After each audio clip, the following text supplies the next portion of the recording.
Who am I? Why don't I still know? Every time I begin to think I've figured out one solid idea of me, the idea changes. It's maddening to think I like what I like, knowing that it might change. Who I am in private and in public are two very different creatures. I know exactly what I'm thinking, yet it feels like I'm watching a stranger holding me hostage while he speaks words I don't want to say and act and move and walk and breathe and reply how I wouldn't. I am not who I am. I'm still asleep, wandering through this existence as the shadow who follows the parasite that inhabits my physical body. I hate the character of me that's portrayed in public. He isn't me. He is my enemy. He tries in vain to point out any wounded part of the all-encompassing vehicle that is my brain for me to focus on as he cries out in rage-filled mockery. I want to kill him. God, I want to kill him. My skin is a three-piece steel wool suit of frustration. I want so badly to cut off my hide and cauterize the remaining inner meat so that skin will never grow back, and I will stay always exposed to the world. To have no choice but to be me. To constantly reflect me in my truest form. My ADHD-soaked brain is cursed with constant involuntary movement like a body riddled with the final stages of Parkinson's.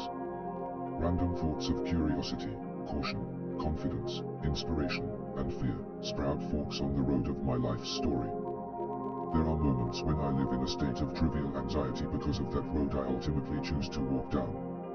I swear it's leading me somewhere, yet I feel so blind when trying to see the path ahead of who I am. Most days I have to find things to have in common with people, but it always feels like more of an effort on my part to understand and deconstruct the madness of the conversations and personalities that share the same surrounding air as me.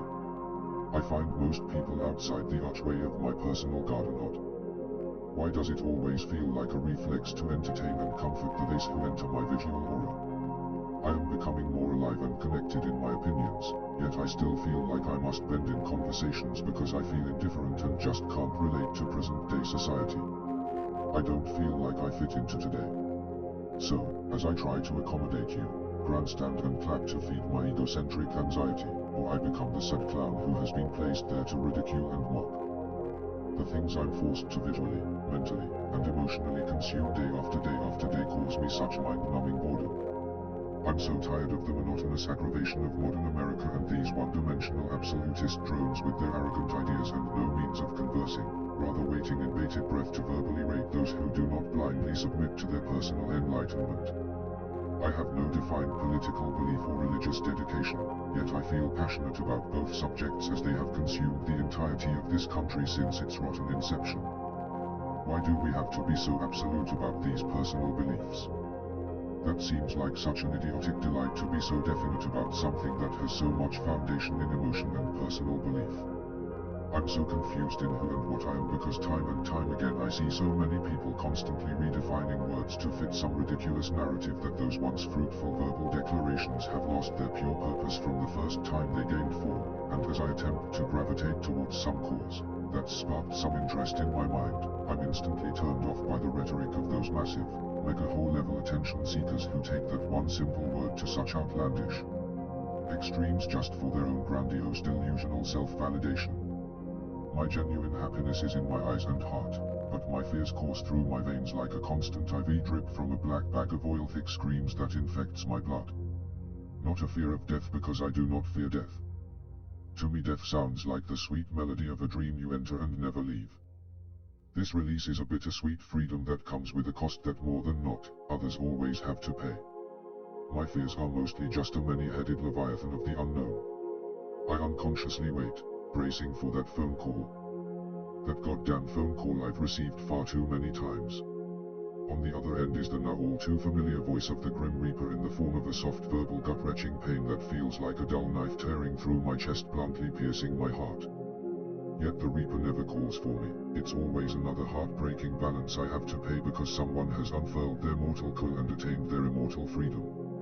It's become so overwhelming that I've almost conditioned myself to let go of everyone that shares my bloodline to quench the burn of the next call that will undoubtedly come as the Grim Reaper has all our numbers.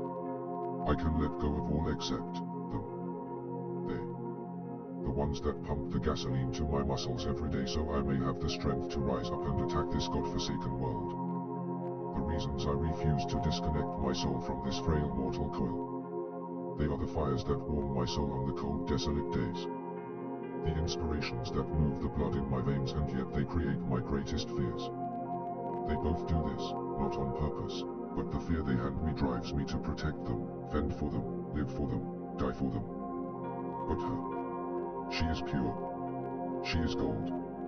She, an unseen diamond with a value beyond numbers, thoughts, or words. One simple touch as she reaches out to grab my hand, and I am hers to control. The nectar of her sweet laughter unleashes a devastation of erratic endorphins in my brain. She is heroin to my soul, and I have given myself to my addiction. I will faithfully stay a junkie, constantly trying to score that next high of her celestial glow.